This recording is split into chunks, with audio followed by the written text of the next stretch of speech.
namanya siapa? Mayang. Ini Satria. Gibran. Farel. Yang belakang? Ryan. Arisa. Terus Zara dan Ciara. Terus satunya? Oke ya. Ini kita udah kenalan kan? Kita baca doa dulu yuk. Sebelum mulai kita baca bismillah dulu ya. Bismillahirrahmanirrahim. Jadi di sini Mbak mau ngajak kalian semua buat belajar bareng-bareng tentang fikih. Nah, dalam fikih itu ada yang namanya rukun Islam. Siapa yang hafal rukun Islam? Ada berapa? 5. Rukun Islam ada 5 ya. Yang pertama itu baca syahadat, kedua sholat, ketiga puasa, keempat zakat, dan kelima naik haji bagi yang mampu. Jadi yang akan kita bahas ini tentang sholat. Ayo, siapa yang tadi pagi sholat subuh? Aku. Oke, pintar ya, udah bisa sholat subuh sendiri. Kalau sholat zuhur, tadi siapa yang sholat zuhur? Oh, oke. Berarti ada yang udah balik ya di sini. Nah, sholat itu merupakan ibadah kita kepada Allah Subhanahu wa Ta'ala yang merupakan rukun Islam yang kedua. Nah, dalam sholat kita mempunyai syarat wajib sholat. Ada yang tahu nggak syarat wajib sholat itu apa?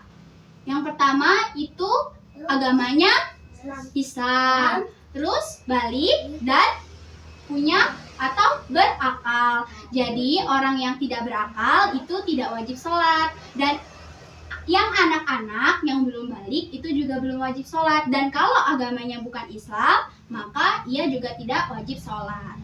Lalu ada juga yang namanya syarat sah sholat. Nah, syarat sah sholat ini ada 5. Yang pertama itu suci dari hadas dan najis. Suci dari hadas besar dan hadas kecil.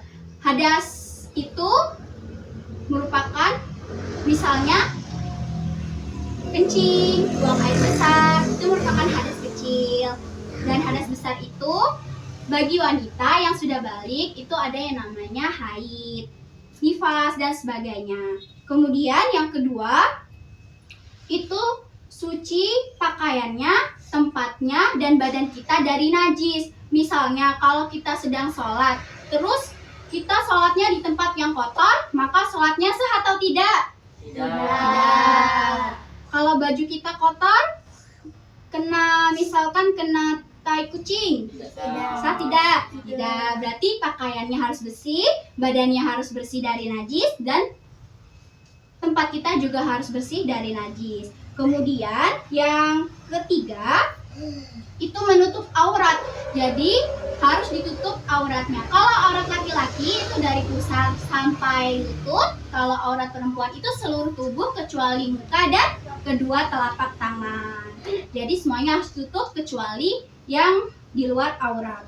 Yang keempat yaitu masuknya waktu sholat. Jadi sholatnya itu nggak akan sah kalau kita bukan sholat di waktu yang tepat. Misalnya kan waktu sholat itu ditandai dengan adanya azan. Jadi kalau azan subuh ya kita sholatnya sholat subuh. Kalau azan subuh kita sholat asar boleh nggak? Nggak, karena nggak akan sah sholatnya. Terus yang selanjutnya yang kelima itu yang paling penting juga itu menghadap kiblat. Jadi kalau misalkan kita membelakangi kiblat atau kita tidak menghadap kiblat, maka sholatnya juga tidak akan sah. Terus ada juga rukun sholat. Nah, rukun sholat itu ada banyak banget.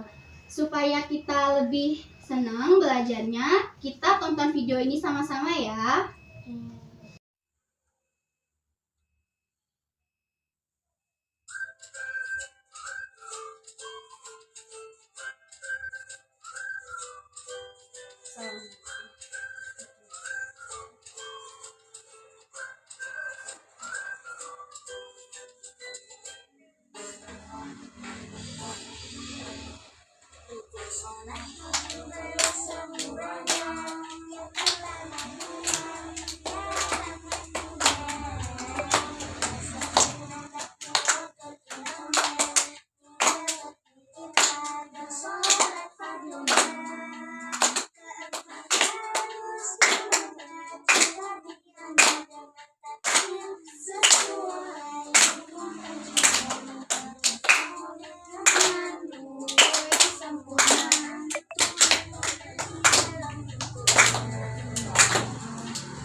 tadi videonya tentang 17 rukun sholat. Selain syarat wajib, syarat sah, dan rukunnya, ada juga hal-hal yang membatalkan sholat. Ada yang tahu hal-hal yang membatalkan sholat? Ya, benar. Kentut itu membatalkan sholat. Itu termasuk kalau misalkan kita batal sholatnya, maka kita ulang lagi. Kita wudhu dulu, kemudian sholat lagi. Terus hal-hal lainnya yang membatalkan sholat apa? Kalau bicara, batal nggak sholatnya? Batal. Atau misalnya tiba-tiba kena najis, batal nggak sholatnya? Batal.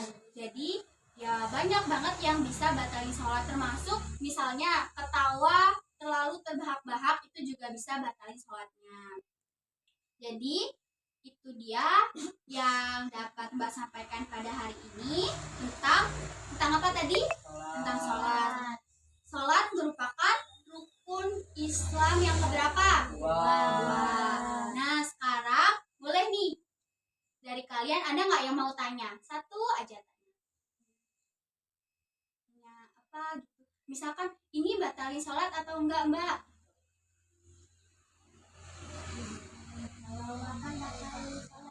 Apa? Kalau makan iya batalin sholat. Misalkan boleh nggak sholat sambil makan permen? Nggak boleh, jadi nanti sholatnya batal. Atau misalkan ada sisa-sisa makanan di gigi, itu nggak boleh dimakan, karena kalau dimakan lagi nanti sholatnya batal. Nah, jangan ribet ya. Nah itu aja, kita selesaikan pembelajarannya. Kita sama-sama baca hamdalah ya. Alhamdulillahirabbil alamin.